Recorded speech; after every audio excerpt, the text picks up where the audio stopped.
Bismillahirrahmanirrahim. Assalamualaikum warahmatullahi wabarakatuh. Alhamdulillahirrabbilalamin. Wassalatu wassalamu ala ashrafil anbiya wal mursalin wa ala alihi wa sahbihi wa man tabi'ahum bi ihsanin ila yaumiddin. Rabbi shrah li sadri wa yassir li amri wahlul 'uqdatam min lisani yafqahu qawli. Subhanaka la ilma lana illa ma 'allamtana innaka antal alimul hakim. Wala haula wala quwwata illa billahil aliyyil azim. Amma ba'du. Alhamdulillah, bertemu lagi kita dalam siri ilmu usul fiqh, dan malam ini adalah siri yang ke-31 yang akan membincangkan tentang tajuk awaridul ahliyah, dan awaridul ahliyah, yang mana pada malam ni insya-Allah kita akan menyentuh berkenaan dengan al-awarid as-samawiyah yang kelima, iaitu al-marad. Bila disebutkan al-awarid ataupun awaridul ahliyah, iaitu perkara-perkara yang menghalang kelayakan seseorang mukallaf itu, sama ada dari segi kelayakan ahliyatul wujub ataupun ahliyatul adab.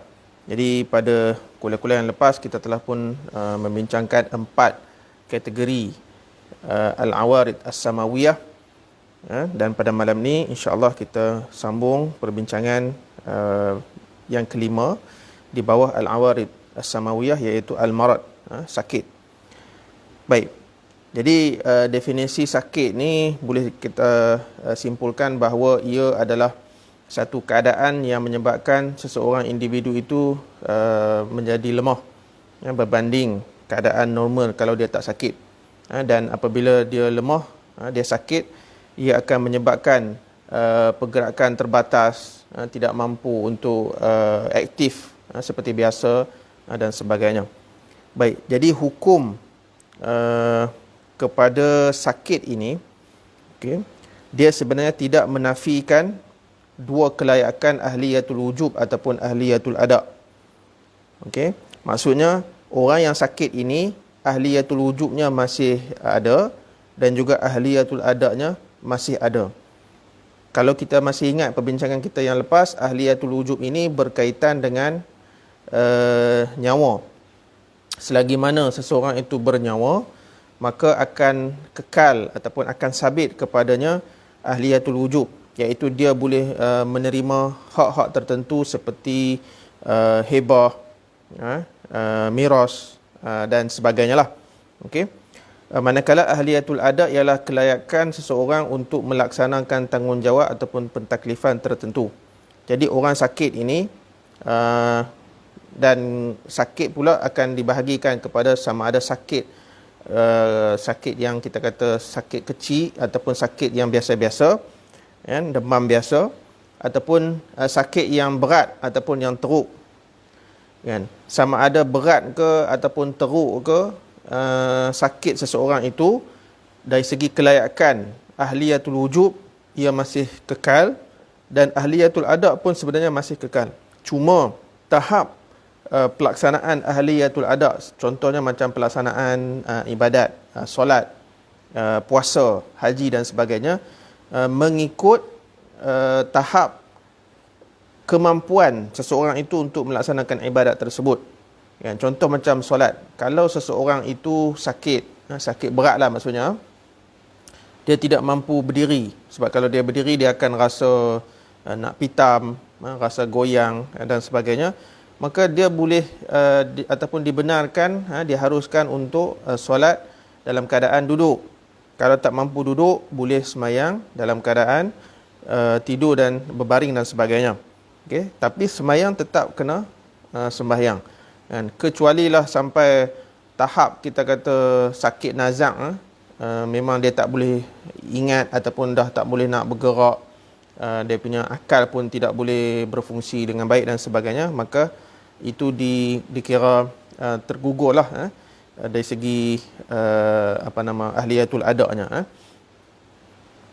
Tetapi kalau kita kata sakit-sakit biasa, demam ataupun sakit perut, apa-apa sakitlah, sakit biasa, maka kita tetap kena melaksanakan ibadat-ibadat tertentu, contoh macam solat. Kalau tak mampu berdiri boleh duduk, tak mampu duduk boleh berbaring dan sebagainya.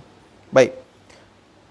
Jadi pada asasnya sekiranya seseorang itu sakit, ahliyatul wujub masih ada, ahliyatul ada juga masih ada.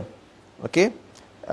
Dan sakit ini juga memang sedikit sebanyak ia akan memberi kesan kepada beberapa tindak tanduk ataupun perbuatan pesakit itu. Okey. Contoh dia banyak contoh tapi yang dalam kitab ni sebut contoh berkaitan dengan pewarisan. Walaupun kita faham bahawa pewarisan ini akan berlaku hanya setelah pesakit itu meninggal dunia.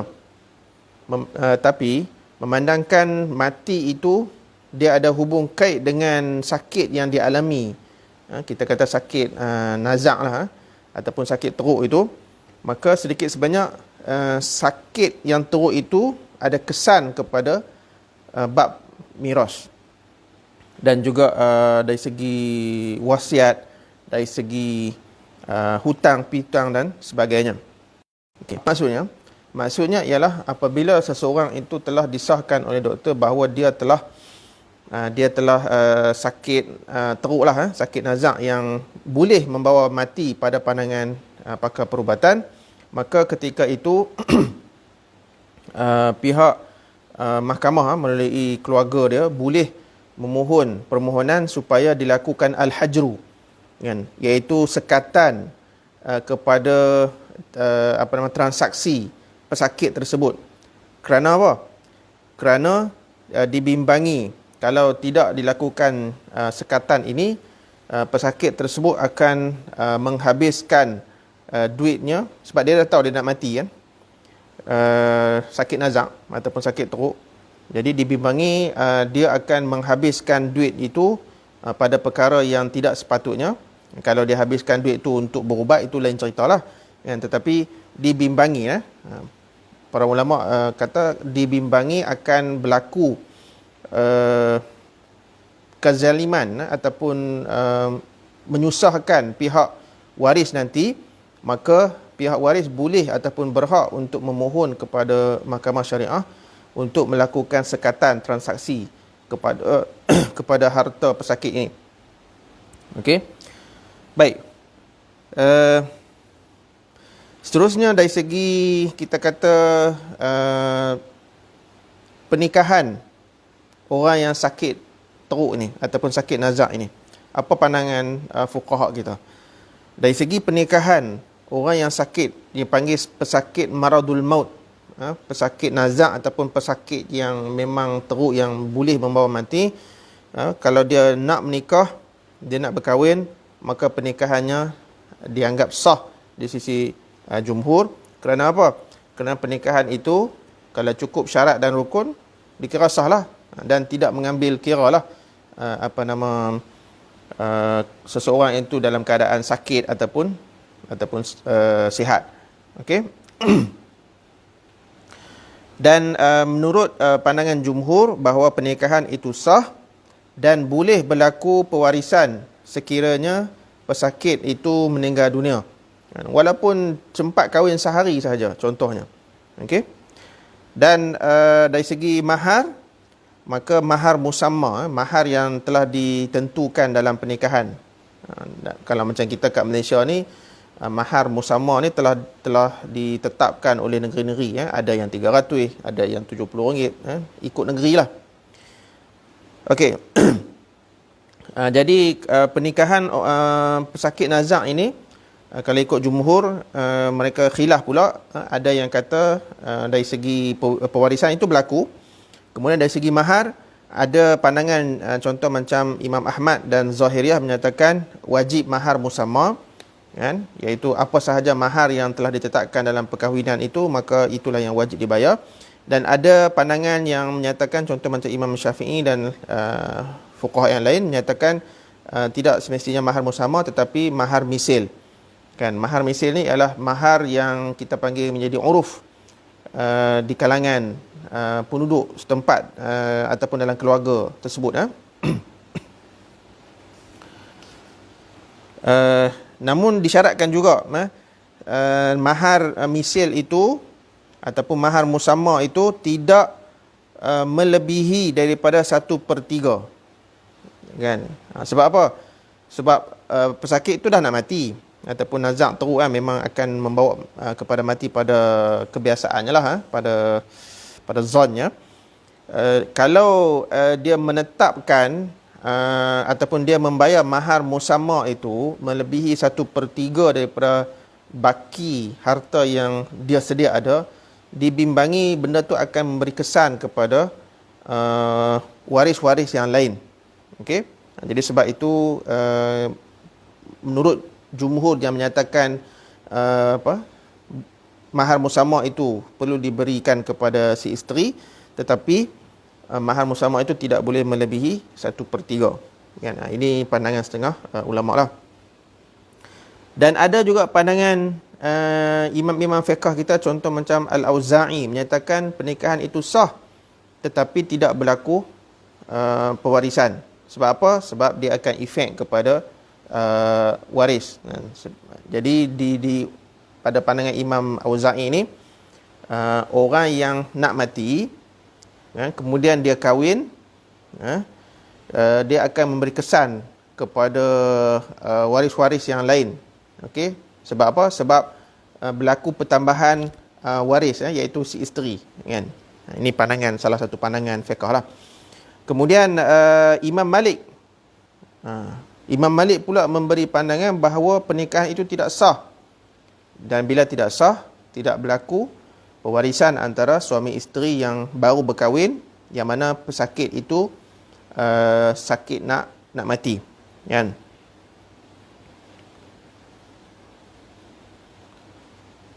Dan sebahagian daripada imam mazhab dalam mazhab Maliki menyatakan bahawa kalau seseorang itu maksudnya seseorang yang sakit itulah, berkahwin dengan kafir zimmi, kan, juga tidak sah.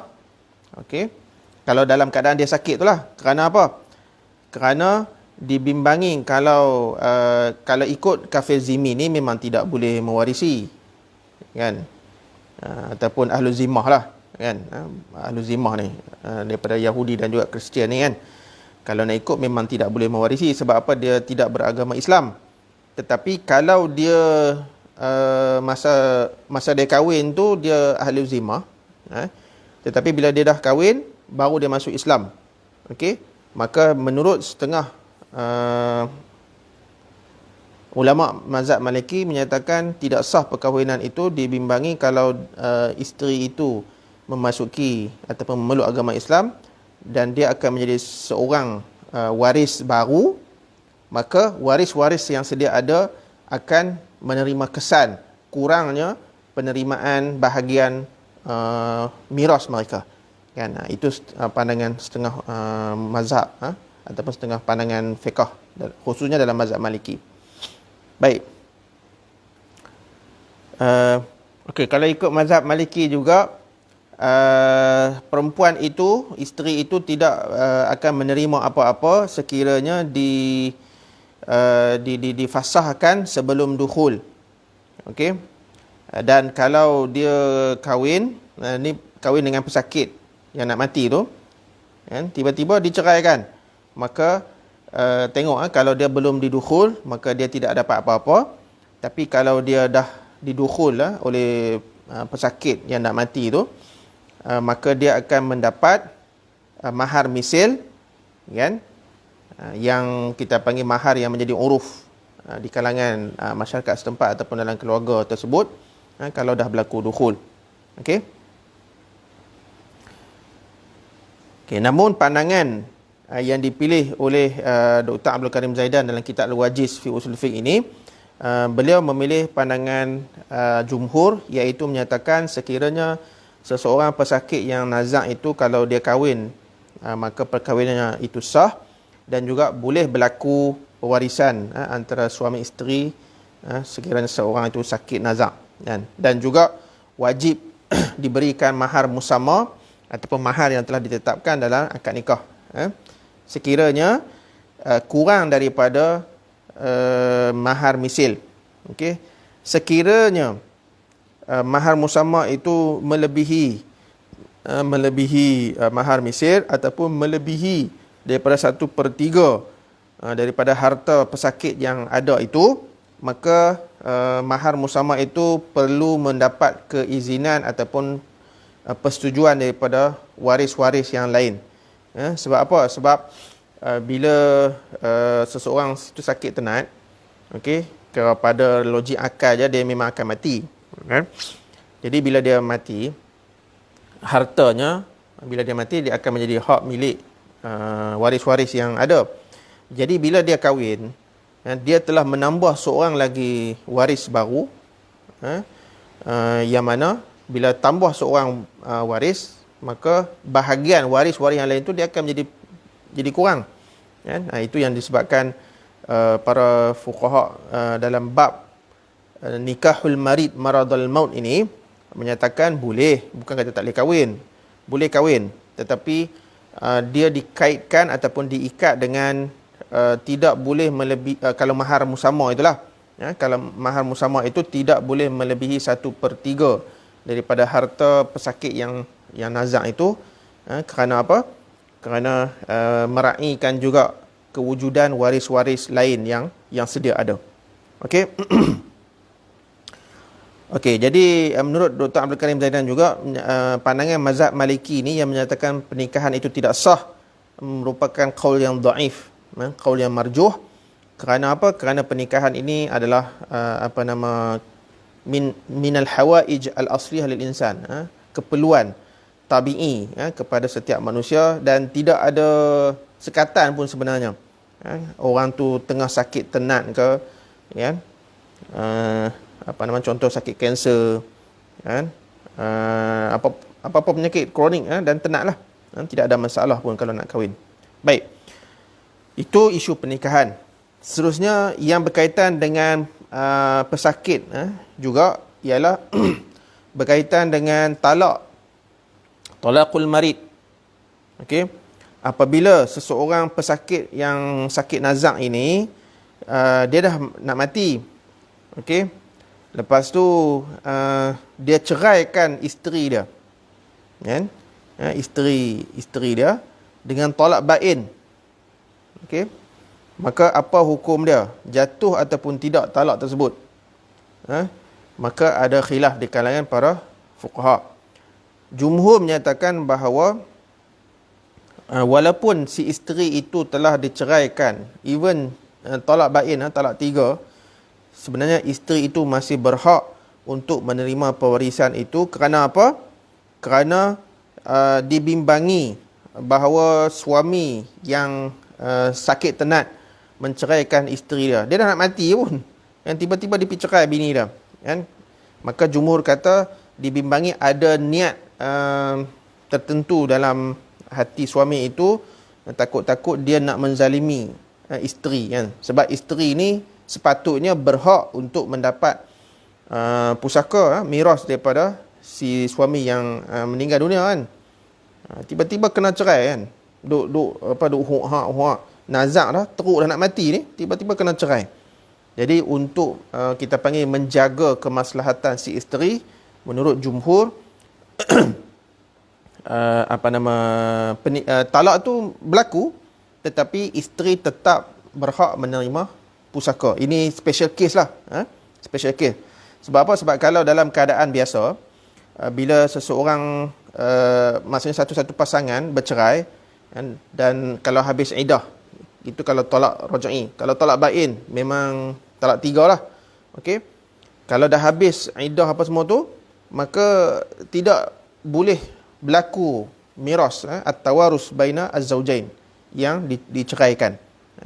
Tetapi dalam special case ini, jumhur menyatakan walaupun pesakit tenat itu telah menceraikan isteri dia, talak berlaku, okey, tetapi dia boleh, isteri itu boleh menerima pusaka lagi. Itu pandangan jumhur. Manakala Imam Syafi'i rahimahullah dan juga mazhab Zahiri menyatakan la taris, isteri yang diceraikan walaupun dalam keadaan suami itu tenat nak mati, dia tidak lagi berhak untuk menerima pusaka. Sebab apa? Sebab sudah tidak ada ikatan. Okey, kerana talak bain itu memutuskan ataupun menghalang kepada berlakunya miras. Okey. Dan Imam Syafi'i kata tidak diambil kira niat ataupun kita panggil sangkaan daripada kita tentang apa niat yang ada dalam hati si suami itu.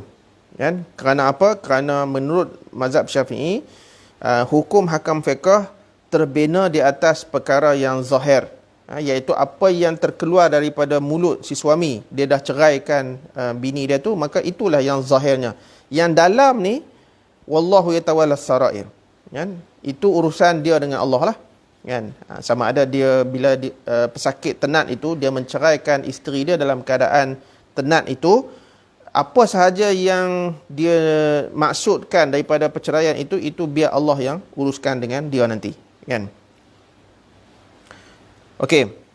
Itu dari segi kita panggil perceraian yang berlaku ketika sakit tenat. Ini antara hukum hakam yang berkaitan dengan pesakit lah, kan? Jadi secara kesimpulannya, sakit ini adalah al-awaridus samawiyah, yang mana sakit ini didatangkan ataupun ditakdirkan oleh Allah Subhanahu Wa Taala, dan memang manusia tidak ada kuasa lah untuk menolak sakit ini. Kan? Kita boleh berusaha lah untuk menyembuhkan penyakit, makan ubat, pergi jumpa doktor dan sebagainya. Tapi bila Allah nak bagi sakit ni, memang dia sedikit sebanyak, walaupun secara asas, prinsip asas seperti mana yang kita sebutkan di awal tadi, sakit ini dia tidak akan menafikan, dia tidak akan menghilangkan ahliyatul wujub dan juga ahliyatul ada', kan? Tetapi memang sedikit sebanyak dia akan memberi kesan kepada beberapa hukum hakam. Contohnya macam tadi kita sebut dari segi pernikahan, boleh tak orang sakit tenat nak kahwin, ataupun yang dan seterusnya. Yang kedua, isu yang berkaitan dengan pesakit tenat ini ialah talak, cerai, berlaku ataupun tidak, dan sebagainya. So setakat itu sajalah kuliah kita pada malam ni. InsyaAllah kita akan sambung lagi perbincangan ilmu usul fiqh ni dalam kuliah yang akan datang. Apa yang baik itu datang daripada Allah Subhanahu Wa Taala, apa yang kurang itu datangnya daripada diri saya. Aqulu qawli hadza wa astaghfirullah azim li wa lakum. Wassalamualaikum warahmatullahi wabarakatuh.